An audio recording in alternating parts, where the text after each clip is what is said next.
Vamos começar. Eu gostaria de iniciar a palavra em 1 Pedro, capítulo 1, do versículo 15 ao 16.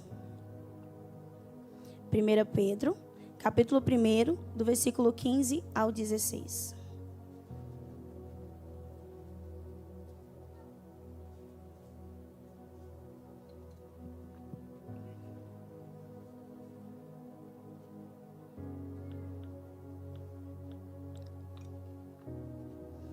Todos acharam?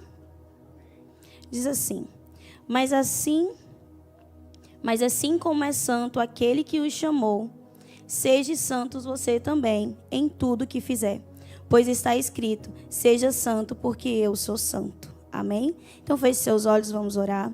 Senhor amado, Deus querido, ó Pai, nesse momento, Senhor, na ministração da Tua palavra, eu te convido, Senhor, a estar em nosso meio. Senhor, a minha palavra por si só, Senhor, não tem poder nenhum. Por isso eu peço que o Teu Espírito Santo, Pai, venha usar a minha vida, a minha boca, e que o Senhor venha estar ministrando de forma individual, mas também de forma coletiva no coração de cada um que está aqui nessa noite. Em nome de Jesus. Quando eu recebi o convite de estar aqui ministrando, eu perguntei ao Senhor: Senhor, que palavra o Senhor quer que eu traga? O que é que o Senhor quer falar? E de uma terça para uma quarta, eu recebi essa palavra de madrugada, que é sobre a santificação. É sobre a santidade, é algo muito falado, porém pouco absorvido por muitos de nós. A gente ouve até falar sobre esse tema, mas muitas vezes a gente não consegue entender o profundo, de uma forma que a gente consiga mudar aquilo que a gente está ouvindo. E aí o que eu quero falar para você hoje, o tema dessa mensagem é: santidade é um chamado, não uma opção. Precisamos entender isso de fato? Sim. Mas o que significa santidade? Em hebraico significa separado ou consagrado. É separação do pecado e a dedicação total a Deus.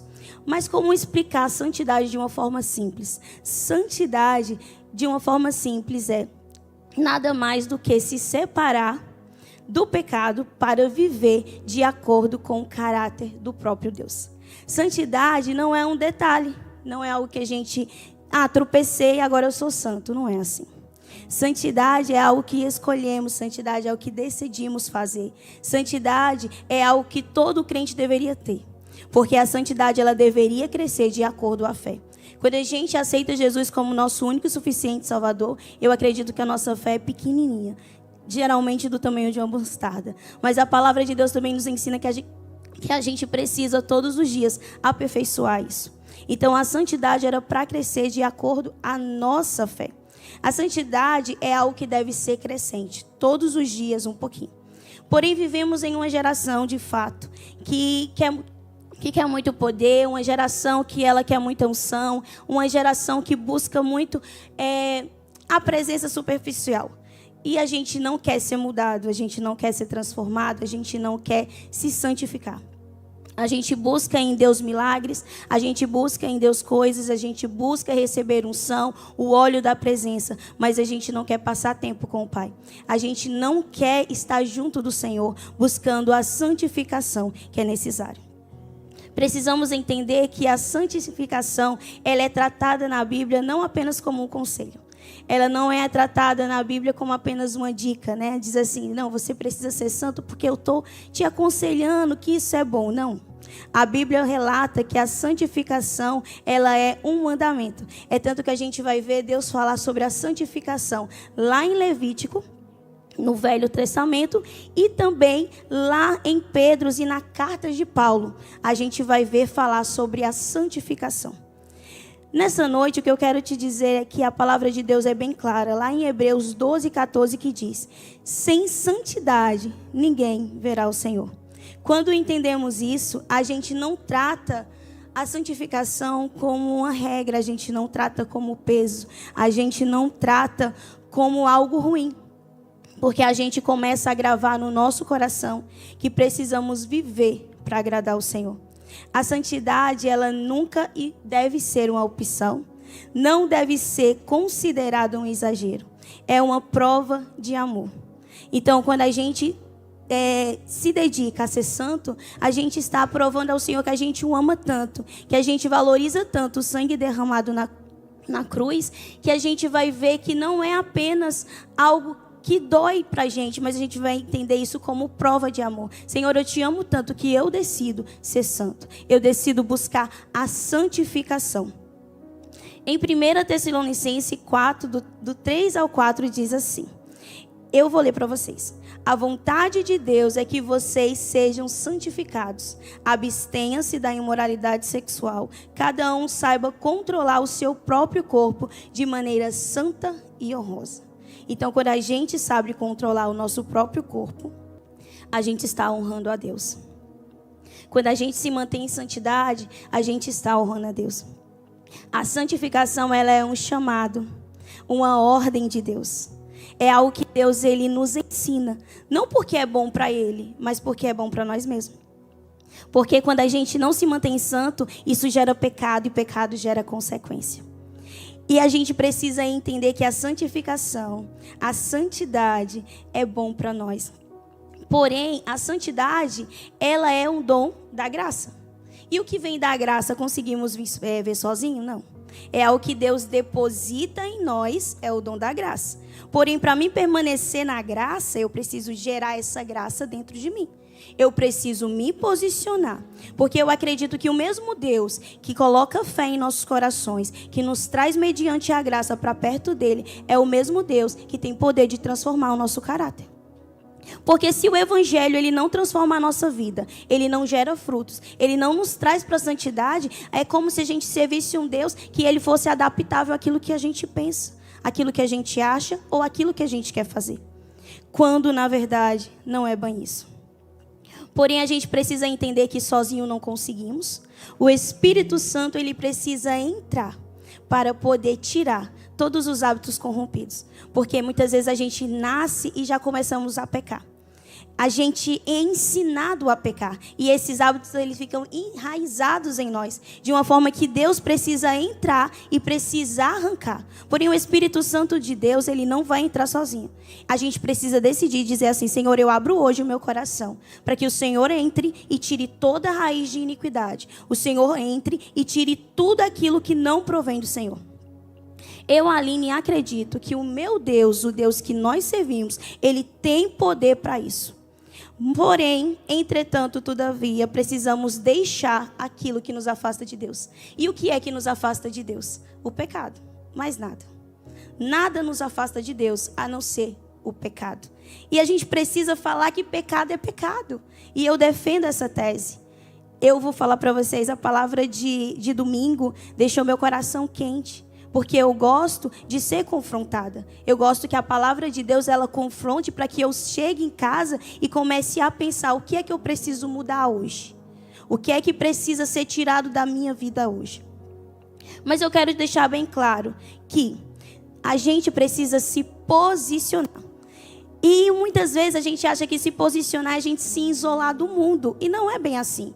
Porque será que a gente está realmente mudado quando a gente se isola? Será que realmente a gente está transformado ou a gente está afastado das pessoas? A gente está afastado do mundo? Não.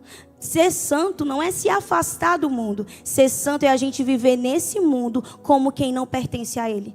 Ser santo é a gente acreditar que não somos daqui, que a gente vai para o céu, que o Jesus que nós acreditamos já foi preparar lugar. E que um dia a gente vai morar lá naquele lugar onde ele preparou. Então ser santo é a gente identificar que não devemos nos separar, mas devemos viver separados. A gente precisa entender que a santidade não é ser perfeito. E é aí aonde entra a chave. Muitas vezes a gente acha que ser santo é a gente ser perfeito. Não. Ser santo é a gente mostrar para Deus aquilo que a gente tem de pior. Ser santo é a gente dizer assim, Senhor, eu sou verdadeiro diante do Senhor. Eu sou verdadeiro diante do Senhor. Lá em 1 Coríntios 9:27 diz assim: antes subjugo o meu corpo e reduzo a servidão, para que, pregando aos outros, eu mesma não venha de alguma maneira a ficar reprovado. Esse versículo, ele tem várias chaves. E o que é subjugo? Subjugo significa golpe, disciplina severa, tratar com vigor. Paulo, ele coloca subjugo como um atleta, uma pessoa que compete. Ele vai com certeza tratar a sua carne com rigor. Ele vai com certeza se manter firme. E o que a gente precisa entender, que para a gente conseguir ter santidade, a gente precisa de disciplina. Assim como um atleta, ele precisa de disciplina para ganhar seus campeonatos, manter sua dieta, manter seus treinos, a gente também precisa de disciplina para manter a santidade. A outra palavra que nos chama a atenção é reduzo a servidão. Quando reduzo a servidão, é porque eu coloco debaixo de um governo. Mas quem é que tem sido o nosso governo? Porque se o nosso governo for a carne, a Bíblia diz que aqueles que é inclinado pela carne, ele vai para as coisas da carne. Aqueles que é inclinado para o Espírito, ele vai para as coisas do Espírito. E o Espírito Santo, ele quer agir na nossa vida. Porém, a gente precisa entender que a gente não pode deixar a carne nos governar. A outra palavra que me chama a atenção, e essa daí eu fiquei realmente pensando porque mexeu muito comigo. Diz assim: desqualificado, né? Para que eu, no final, eu me mostre desqualificado. É rejeitado após o teste. É alguém que competiu a vida inteira, aceitou Jesus, passou anos indo para a igreja, passou anos, né, falando que servia a Deus, falando de Jesus, e no final vai ser reprovado. Então, por que vai ser reprovado? Porque mostrou frutos de plástico. Os frutos não eram verdadeiros. Porque Deus não quer olhar para as tuas mãos, Ele quer olhar para aquilo que está dentro de você. E aquele que não se posiciona, ele não vai conseguir ser aprovado. Porque não é como começa, mas é como você termina. Como é que a gente quer terminar essa obra? Como é que a gente quer terminar? A gente tem visto que a nossa vida não passa de um sopro, que o arrebatamento ele pode ser coletivo, mas também pode ser individual. Será que estamos preparados para aquele grande dia? Para o encontro que vamos ter com o Pai? Então é isso que precisamos prestar atenção. Porque, como eu já falei, não importa a forma que comece, mas a forma que termina. Não basta começar bem. Basta ser aprovado, receber a coroa da vida e o acesso aos céus. Eu acho que todo cristão quer isso. Ele quer o acesso aos céus. A santidade é viver separado do pecado. A santidade é ser consagrado a Deus, é ser leal a Deus. Não é se tornar a quarta pessoa da Trindade, mas é identificar: eu amo tanto meu Pai, eu amo tanto Deus, eu dou tanto valor ao que foi o preço que foi pago na cruz, que eu quero me tornar santo, porque o meu Pai, Ele é santo. Quando colocarmos na tábua do nosso coração que não vivemos mais para nós, mas para Deus, as nossas atitudes elas irão mudar. Os nossos pensamentos irão mudar. Eu sei que muitos de nós até pensam assim: poxa, mas a santidade é algo que a gente pode depois ajustar isso, né, com o Evangelho. Não, a santidade é algo que precisa ser feito, assim como você come todo dia, assim como você se veste todo dia, assim como você trabalha todos os dias. A santidade é algo que deve estar enraizado em nossos corações. E eu queria separar 3 exemplos que chamam muito a minha atenção, que são homens que buscaram a santidade em momentos muito parecidos com o nosso. O primeiro exemplo é José. José teve a sua santidade provada na pressão. É importante lembrar que José era jovem, né? E eu creio que a mulher de Potifar era uma mulher muito bonita, que estava investindo pesado nele. Porém, ele teve a sua santidade provada na pressão. Então, a Bíblia relata que ele foi atacado por ela, porque ela queria de todo jeito estar com ele. E ele fala uma frase que eu acho que a gente precisa guardar nesta noite no coração. Lá em Gênesis, ele diz assim: como, pois, cometeria eu tamanha maldade e pecado contra Deus? Ué, a mulher de Potifar estava atrás dele porque quem estava pecando, né? Vamos dizer assim, ninguém estava vendo, ninguém estava junto, ninguém estava perto. Porque ele pensou em Deus. Quantos de nós, em momentos de pressão, pensa em Deus? Quando a nossa santidade ela é testada. Pois é. José, ele percebeu, ele amava tanto a Deus que ele estava mais preocupado se entristecer o coração de Deus ou até mesmo o coração de Potifar. E é interessante que a gente pode observar que José, ele disse, vou repetir de novo: como, pois, cometeria eu tamanha maldade e pecaria contra Deus? Quando a gente entender isso, a gente entende que o nosso pecado não é contra Joãozinho, contra Maria. A gente entende que o nosso pecado não é contra o nosso esposo, nosso parente, nosso pastor. A gente entende que o nosso pecado é contra Deus. Então, quando você comete uma injustiça, sua injustiça não é contra a vítima, é contra Deus. Quando você comete uma traição, a sua traição não é contra a pessoa, é contra Deus. Quando você comete uma calúnia, não é contra a vítima, não é contra a pessoa que está do seu lado, é contra Deus. A defamação, o engano, não é contra a pessoa que está do seu lado, é contra Deus. E quando a gente entende isso, a gente começa a ter cautela, porque o nosso Deus, ele é justo juiz. Essas ações pecaminosas não é contra as pessoas. E José entendeu isso. Daniel, ele teve a sua santidade como decisão. Precisamos lembrar que Daniel, ele foi ainda jovem, escravo para a Babilônia, para o reino do Nabucodonosor. E lá Daniel, ele teve todo o acesso aos manjares do rei. Ele também era jovem, né? E ele poderia chegar naquele lugar revoltado. Como muitos de nós ficamos revoltados com tantas coisas que acontecem na nossa vida. E essa revolta causa traumas que a gente não consegue se manter santo. A gente acha que precisa todo momento comprovar algo ou preencher algo que está vazio em nós. Porém, Daniel, mesmo sendo levado escravo, ele tomou uma posição. Ele decidiu não se contaminar. Daniel sabia que aquelas comidas que eram oferecidas no reino, né, de Nabucodonosor, eram comidas oferecidas, consagradas a deuses estranhos. Ele poderia sim comer, já que ele tinha sido levado escravo, já que a situação para ele aparentemente não estava boa. E ele poderia esquecer de Deus, mas não foi isso que ele fez. Ele diz: não, eu não vou me misturar. Antes mesmo de oferecer o manjar para Daniel, ele já tinha uma estratégia. Ele já disse, né, aquilo: eu vou comer legumes, eu vou tomar água. Ele já tinha uma estratégia para que ele não precisasse passar por aquilo. Então, quantas vezes chegam para nós, chegam para mim, para você, manjares do rei? Será que a nossa santidade está tão firme da gente dizer: não, eu vou me manter separado? Esse manjar aí está diferente, não é o que Deus está querendo que eu faça, não. Não é o que Deus quer que eu me alimente, não. Quantos de nós está querendo se posicionar de verdade como Daniel? Outro exemplo de santidade é Isaías. E nesse exemplo, a gente pode entender que a santidade de Isaías foi revelada em uma condição totalmente distorcida. Que eu, quando estudei, né, a história de Isaías, eu disse: não tem como a gente se manter santo em uma circunstância dessa. Porém, a gente vai ver que a história do profeta Isaías é uma das passagens mais profundas bíblicas, que o chamado que ele apresenta, né, a Deus é muito profundo. A gente vai entender que a Bíblia relata quando Isaías viu a glória de Deus, ele olhou para si. E essa frase que Isaías disse, né, eu tirei apenas um pedacinho que está lá em Isaías 6:5. Depois vocês podem estar conferindo esse versículo. Diz assim: ai de mim, estou perdido, porque sou homem de impuros lábios.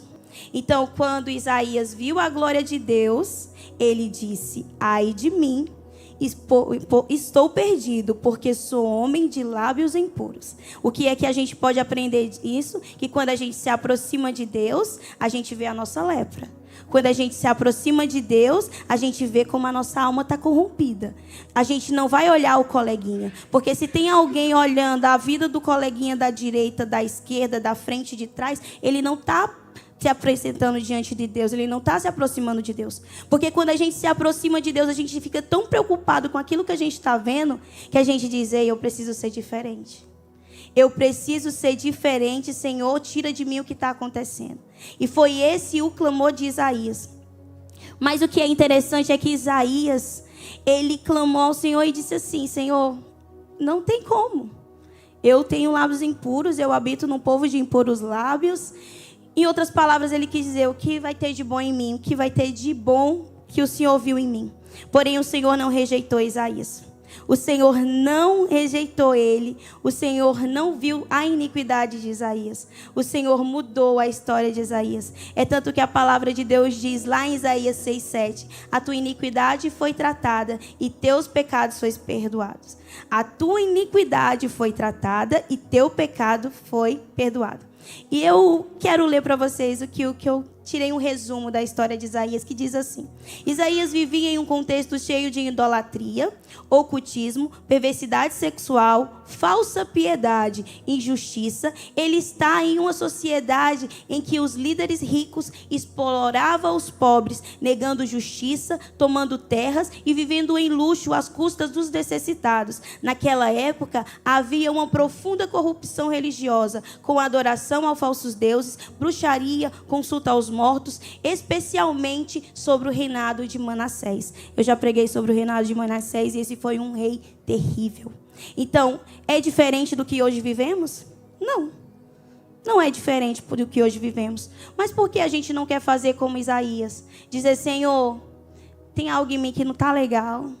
Tem algo em mim que precisa ser tratado. Tem umas leprinhas aqui que precisa ser curada para ser dado um remédio. Espírito Santo de Deus, toque em mim e me purifica. Porque a gente não quer fazer igual a Isaías? Porque é confortável.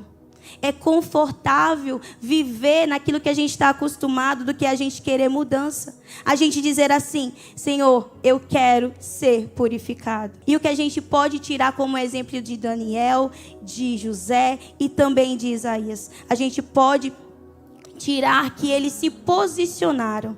Que talvez o que nós precisamos, ou melhor, o que nós precisamos é nos posicionar diante de Deus. É isso que nós precisamos, nos posicionar. Eu quero dar um exemplo de algo que a gente precisa prestar atenção. Lá em Gálatas 5, como foi pregado, era justamente sobre isso, mas aí eu mudei, porque o pastor já tinha falado no domingo. Lá em Gálatas 5 fala sobre os pecados grandes e o que não vai nos permitir entrar para o céu. Porém, a gente toma cuidado, entre aspas, nesses pecados grandes e a gente tenta não cometê-los, porque a gente sabe que vai levar para o inferno. Porém, existem as raposinhas, aqueles pecados pequenininhos, onde eles vai corroendo a vinha. E eles vai passando, né? E vai comendo fruto. E ali, quando pensar que não, a gente caiu. Gente, uma pessoa, ela não cai de uma hora para outra. Não é assim que funciona. Muitas vezes a gente vê uma pessoa na igreja: mas fulano, eu vi fulano ontem na igreja, mas ele já está num bar. Não, não foi de uma hora para outra. Foi aos poucos. Foi a raposinha que foi comer na vinha. E aí, de repente, aquela pessoa não conseguiu mais segurar. Aquela pessoa, ela tropeçou e caiu. Então, quais são as raposinhas? Eu queria dar alguns nomes, algumas raposinhas que a gente poderia ter cuidado e vigilância. A primeira raposinha é as mentirinhas. Ou a meia-verdade, aquilo que a gente manipula para ser verdade para o nosso bem e prazer. Isso é uma raposinha que nos afasta de Deus. A outra raposinha é a reclamação constante, que murmura o tempo todo, que nunca está satisfeito com nada. Gente, esse tipo de pessoa é chata. É chata. E ela afasta as pessoas e afasta ela mesma de Deus, que não é nem Deus que se afasta dela. Ela se afasta de Deus, porque ela não consegue agradecer. E uma pessoa que reclama de tudo, ela está cometendo pecado. Outro pecado pequenininho é o ressentimento, o guardar mágoas leves, que vão se acumulando. Então tem aquelas mágoazinhas, tipo assim: fulano fez algo comigo, eu não gostei, mas eu perdoei. Mas ficou uma mágoa que precisa ser tratada. E se essa mágoa não for tratada, vai acontecer outro pisão no pé, vai guardar de novo a mágoa e até se acumular. E quando acumula, fica muito pior de ser tratado por Deus. A outra raposinha é a falta de disciplina espiritual. Vocês sabiam que a falta de disciplina espiritual também é pecado? Que Deus nos ensina a orar? Que Deus nos ensina a guardar a palavra dele na tábua do nosso coração? E se a gente não tem disciplina espiritual, a gente está pecando contra Deus? É pecado não ter disciplina espiritual. Porém, a gente está tão acostumado: mas depois eu leio, depois eu faço. E a gente diz assim: mas eu não consigo entender. Está pecando. E isso pode não conseguir manter a sua fé. Porque um exemplo da gente não ter disciplina espiritual é que se chegar alguém culto, que consegue ter uma boa letra, uma boa lábia, ele consegue te convencer que Deus não é Deus. Ele consegue te convencer, você fica balanceado. Por quê? Porque você não colocou isso aqui na tauba do seu coração. Então a falta de disciplina espiritual, ela é uma raposinha. Outra raposinha é os pensamentos impuros. Aqueles pensamentos que são aceitáveis. A gente acha que um pensamento é impuro, mas esse daqui dá para relevar, vamos amenizar aqui. Mas os pensamentos, eles se tornam realidade, porque primeiro eu penso, depois eu pratico. E a gente precisa entender que vai ter pensamentos na primeira pessoa que não é de você, é seta maligna. E aí como é que você se posiciona? Repreende. Sai daqui, Satanás, eu não aceito que você coloque setas no meu pensamento que venha me fazer pecar contra o meu Deus. Então a gente não deve aceitar esse tipo de pensamento. Outra coisa que é a raposinha é os orgulhos disfarçados. Orgulho, gente, faz parte da natureza pecaminosa, porque foi através do orgulho que caímos. O orgulho é o pecado que ele deve ser amarrado todos os dias, através da oração e do jejum. Porque sem isso você não consegue amarrar o orgulho. Porém, existe o orgulho disfarçado, que é aquele que a gente se sente melhor do que os outros em silêncio. A gente não fala nada, mas a gente é uma pessoa orgulhosa. A gente acha que é melhor do que as outras pessoas. E isso é uma raposa um pouquinho maior, vamos se dizer assim. Outra raposinha é a comparação com os outros. É quando a gente mede o nosso valor com a pessoa alheia. Quando a gente mede o nosso valor com a pessoa alheia, a gente está desvalorizando aquilo que nós somos. Se Deus diz que a gente é valoroso, precioso para Ele, a gente também está pecando. Porque a gente está desvalorizando a obra do Senhor. E a comparação, ela é terrível, porque você não consegue ver a beleza que Deus criou, que é você. A gente precisa entender também que a outra raposinha que pode estar agindo em nossa vida é a falta de gratidão. É aquele que esquece de agradecer, que foca só na falta. Gente, eu vejo muita gente agradecendo a Deus. Ah, obrigada, Senhor, por isso, por aquilo. Mas agradecer às pessoas também é válido. Se uma pessoa te deu um copo d'água, agradeça. Seja uma pessoa grato. Porque quando você agradece essa pessoa, você também está agradecendo a Deus. Uma pessoa ingrata vai mostrar que ela não precisa de ninguém. E aí, quando a gente acha que não precisa de ninguém, está o princípio da nossa queda. A outra raposinha, que é pequenininha, mas a gente precisa prestar atenção, é a concessão ao pecado. E essa mexeu comigo. É aquele que a gente diz assim, eu já passei por isso. Eu vou mentir só dessa vez. Eu sei que é pecado, mas só dessa vez eu vou mentir mais não. Tá bom. Olha, eu vou só participar dessa festinha aqui, que dá uma bebidinha, só dessa vez. Amanhã eu já tomo uma posição porque eu não posso não. Então, essa só dessa vez pode nunca parar. Essa só dessa vez pode te levar para o inferno. E essa raposinha, ela precisa ser aniquilada da nossa vida. Outra raposinha que ela está na nossa vida, que a gente precisa tirar, é a fofoca. Gente, a fofoca eu sei que muitas vezes é falada, porém existe a fofoca gospel. É aquela que diz assim, irmão, eu só vou falar para você orar junto comigo, tá?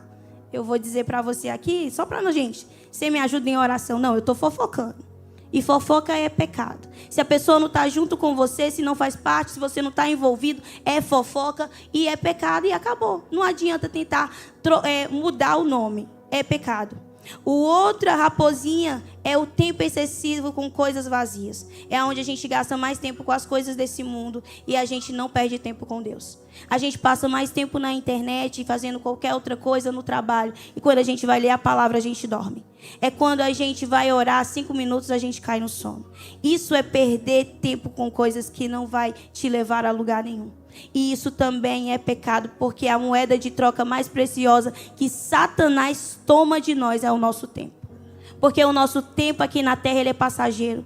E o que é que a gente vai aproveitar para a honra e glória do Senhor Jesus? Se eu gasto o tempo que o Senhor me deu com coisas que fúteis. A outra raposinha é a indiferença espiritual. E eu acho que isso precisa ser em todas as áreas. É a gente não ser quente, a gente não ser frio, a gente ser morno. Ah, mas está acontecendo isso e isso na igreja. Ah, não quero saber de nada, não. Vou ficar aqui. Para mim tá bom. Estou indo no culto, tá ótimo. Ah, mas está acontecendo isso e isso, isso. Ah, não vou me meter, não. Eu vou ficar aqui. Gente, quem anda em cima do muro, uma hora vai cair dele. E vai se machucar feio. Então a gente precisa entender que precisamos ser quente ou frio, não só apenas espiritual, mas também em todas as ocasiões. A outra raposinha da nossa vida é o domínio da língua. É quando a gente tem resposta impossível e comentários desnecessários. A outra raposinha também que precisamos ter e prestar atenção é o julgamento interno. É quando a gente critica no coração mesmo sem falar nada.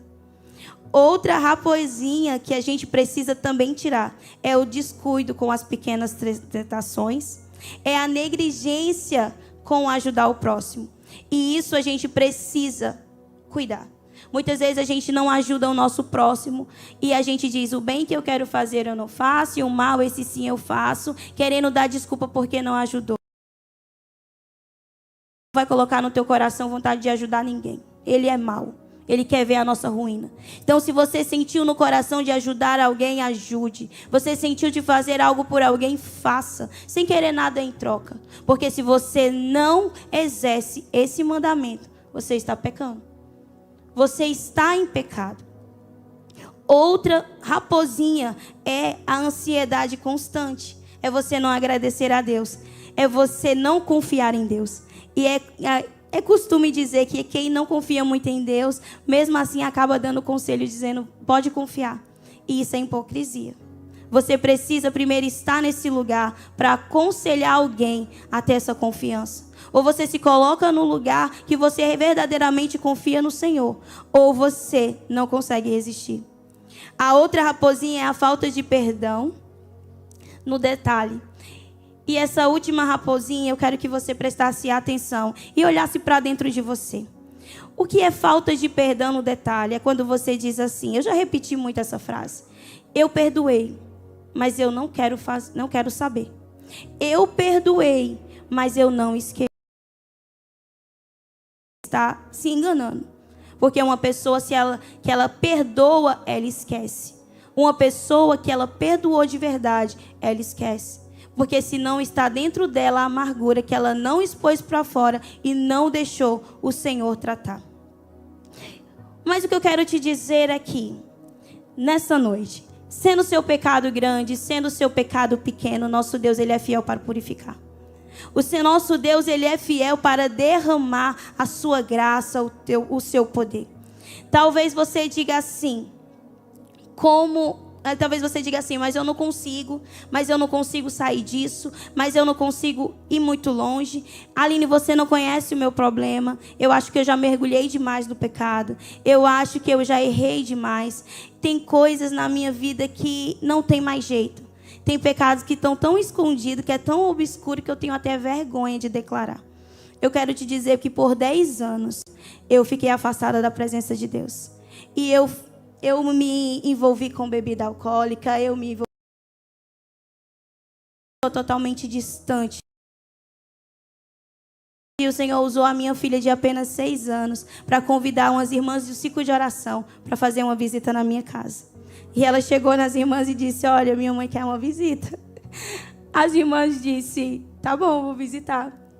E elas chegaram e disseram, olha, a Lívia disse que queria uma visita na casa dela. Eu olhei para a Lívia assim, tá bom, Lívia quer uma visita, ela entrou. E ali elas oraram por mim e fizeram um convite. Só que nesse tempo eu estava passando por uma crise emocional muito grande. As minhas emoções estavam totalmente abaladas e distante de Deus. E elas disseram, eu estou sentindo Deus aqui. E eu dizia, aonde? Porque eu já não sinto Deus há muito tempo. E elas fizeram um convite e disse assim, você quer, Aline, voltar para Jesus? Aceitei Jesus. E agora? O Senhor me vê, o Senhor me escuta. E ali teve a oração, aquelas irmãs foram embora. E eu cheguei, sentei na beirada da cama e disse assim, Senhor, será que vai ser do mesmo jeito? Porque já algumas vezes antes eu já tinha tentado voltar para Jesus e eu não consegui firmar as minhas pernas. Gente, é muito difícil uma pessoa que conhece a Deus e se afasta da presença dele. É muito difícil de voltar, porque parece que as pessoas falam de Jesus e falam mais de Bíblia para a pessoa do que a pessoa para você. Mas mesmo assim você não consegue retornar para a presença do Senhor. E naquele momento eu falei com o Senhor que, Senhor, vai ser do mesmo jeito. Eu não quero que seja do mesmo jeito, eu quero firmar as minhas pernas. O tempo depois o Senhor me trouxe aqui para os Estados Unidos. E aqui o Senhor começou a mudar a minha história. Lá em João 1,9 diz assim: se confessar os vossos pecados, Ele é fiel e justo para nos perdoar e nos purificar de toda injustiça. Então a gente precisa entender que quando a gente abre o coração e decide: Senhor, agora eu quero, agora eu preciso. Senhor, essa vida que eu estou levando já não me pertence. E eu estou falando de um testemunho quando eu estava fora da presença de Deus, mas esse testemunho existe dentro da casa do Senhor.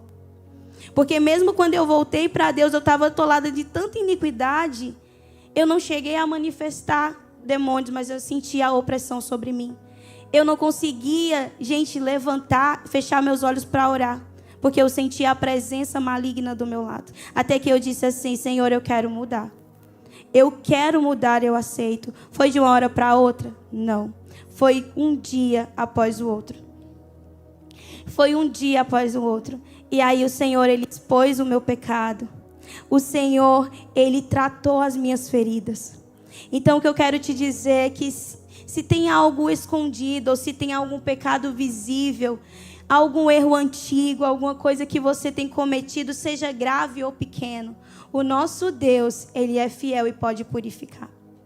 Lá em Romanos 5,20 diz assim: mas onde o pecado abundou, superabundou a graça. E hoje eu vivo isso. Hoje eu vivo isso.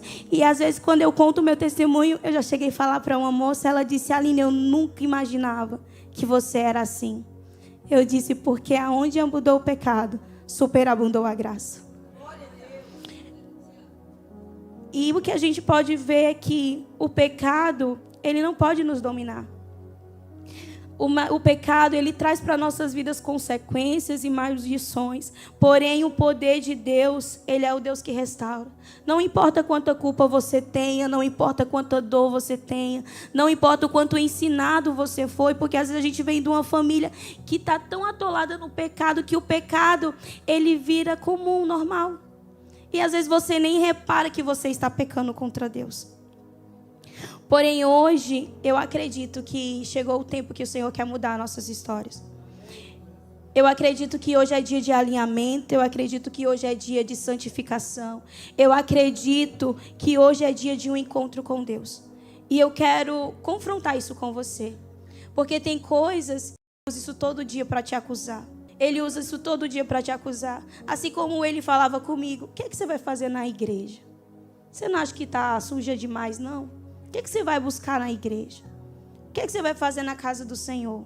Você acha que Deus vai ouvir sua oração? Talvez isso seja o que você tem passado. Por estar escondendo algo sozinho, passando sozinho, sem a ajuda de ninguém. O que eu quero te dizer é que hoje eu acredito e creio e profetizo que o Senhor, Ele vai invadir seu coração. E aquilo que está lá em Gálatas 5:23 vai começar a entrar na sua vida. O amor vai começar a entrar no seu coração. Você vai começar a amar como antes. A alegria que não depende da circunstância vai começar a entrar no seu coração. Você vai começar a sentir a alegria que vem do próprio Senhor Jesus. A paz no meio de guerra interior, guerra na mente, porque é onde Satanás mais ataca é a nossa mente. O Senhor, Ele vai entrar trazendo paz. A longanimidade, que é a paciência, vai estar na sua vida presente. A benignidade, que é a bondade nas atitudes, o Senhor também vai entrar no teu coração. Porque as pessoas feridas, elas pensam em ferir. Seja ela intencional ou sem ser. A gente acaba ferindo porque tem tanta ferida dentro de nós que não foram tratadas. E eu profetizo que isso vai ser quebrado hoje. A fidelidade vai se tornar firmeza com Cristo Jesus. Eu acredito que a mansidão vai entrar no seu coração. E o domínio próprio vai fazer parte da sua vida. Você vai andar alinhado com o domínio próprio. O domínio próprio é algo que precisamos buscar todos os dias. E aquele que não tem precisa pedir ao Senhor. Eu declaro que onde havia pecado, agora haverá amor. Onde havia discórdia, nesta noite, eu creio em nome de Jesus, que o Senhor vai mover os céus. Eu queria chamar o grupo de louvor aqui. E eu queria que você se colocasse de pé. Eu acredito em um Deus que Ele tem poder para libertar, para restaurar. Eu acredito em um Deus que Ele não nos julga com amor. Quando aquelas irmãs chegou na minha casa, chegou também a presença do Senhor. A presença de um Espírito Santo que nos abraça em horas difíceis. A presença de um Espírito Santo que expõe o nosso pecado, mas também nos mostra que Ele é Deus fiel e amoroso. O Senhor entrou junto com aquelas irmãs não para acusar, para mostrar o quanto suja eu estava, mas para me mostrar que Deus, Ele ainda me olhava, Ele ainda me via. E eu creio que nesta noite o Senhor, Ele ainda te vê. Fale para o Senhor o que é que está se passando. A Bíblia relata que no encontro que Jacó teve com um anjo, que o anjo disse qual é o seu nome, ele disse Jacó. Eu acredito, em outras palavras, ele quis dizer um enganador. Uma pessoa que tira vantagem nos outros, uma pessoa hipócrita, uma pessoa mentirosa. E o anjo mudou o nome dele, o anjo mudou a identidade dele. Foi um momento de confronto, de luta, de batalha, porque aqui ninguém está falando que é fácil. Ninguém aqui está dizendo é fácil manter a santificação nem ser santo. Mas o Senhor disse que o Espírito Santo de Deus estaria com a igreja. Disse que o Espírito Santo de Deus estaria conosco. Sozinho não vamos conseguir, mas o Espírito Santo de Deus, Ele está contigo. O Espírito Santo de Deus, Ele está contigo. O caminho da santidade é uma escolha e somos nós que decidimos se queremos ou não passar por este lugar. Se queremos ou não passar pelo caminho da santidade. Porque sem a qual, gente, não veremos ao Senhor. Então fale com o Senhor agora. Expõe aquilo que tem te causado dor, ferida. Expõe aquilo que você tem feito, que tem te afastado de Deus. Coloque diante do altar do Senhor. Eu acredito que o nosso Deus, eu acredito que o nosso Deus é o Deus que chama. Eu acredito que o nosso Deus é o Deus que muda identidade. Eu creio que o nosso Deus é o Deus que muda a história. E a história que vai ser mudada hoje vai durar por gerações. Vai durar na tua descendência. Vai encontrar tua família, tua casa. Eu acredito que a identidade que for transformada hoje vai ter poder de transformar tudo em você. Em nome de Jesus, em nome de Jesus, fale para o Senhor. Fale para o Senhor. Fale para o Senhor. Toca, Senhor, nos meus lábios. Toca, Senhor, em mim. Eu sei que com apenas um toque, Pai, o meu caráter é transformado. A minha vida é transformada. Eu sei que com apenas um toque, Pai, Senhor, o pecado não é mais estilo de vida. Eu declaro, Senhor, que com apenas um toque, Pai, a minha vida é transformada. Como na primeira vez. Com apenas um toque, Pai. Com apenas um toque, Pai. Com apenas um toque, Pai. Eu amarro agora no mundo espiritual toda legalidade maligna. Toda legalidade maligna. Eu amarro agora no mundo espiritual todo principado, toda potestade, todo trono da maldade que tem impedido essa pessoa de adentrar no santo dos santos, de ser confrontado, de ser curado, de ser transformado. Senhor, eu declaro que essa palavra, ela vai germinar. Eu declaro que essa palavra vai crescer e que frutos vão ser dados, e que frutos vão ser dados em nome de Jesus. Que os frutos vão ser frutos verdadeiros, que frutos vão ser frutos expostos. Eu declaro que essa vida, Pai, vai ser restaurada, vai ser transformada nesta noite. Vai entrando, Senhor, no coração oprimido, vai entrando no coração abatido, vai entrando, Senhor, naquele Pai que não tem força de caminhar, que não tem força de se levantar, Pai, da iniquidade. Pai, entra com teu amor. Abraça, Espírito Santo de Deus. Abraça, Espírito Santo de Deus. Vai derramando o teu poder, vai derramando derramando a tua glória, porque só o Senhor é digno de confrontar o pecado, curar os traumas e transformar a vida para a honra e glória do Senhor Jesus, para a honra e glória do Senhor Jesus, para a honra e glória do Senhor Jesus. Aleluia. A palavra de Deus nos diz que seja santo. Eu quero ler em 1 Pedro, no capítulo 22 em diante, que diz assim: agora vocês purificarão a sua vida pela obediência à verdade, visando ao amor fraternal e sincero. Ame sinceramente uns aos outros de todo o coração.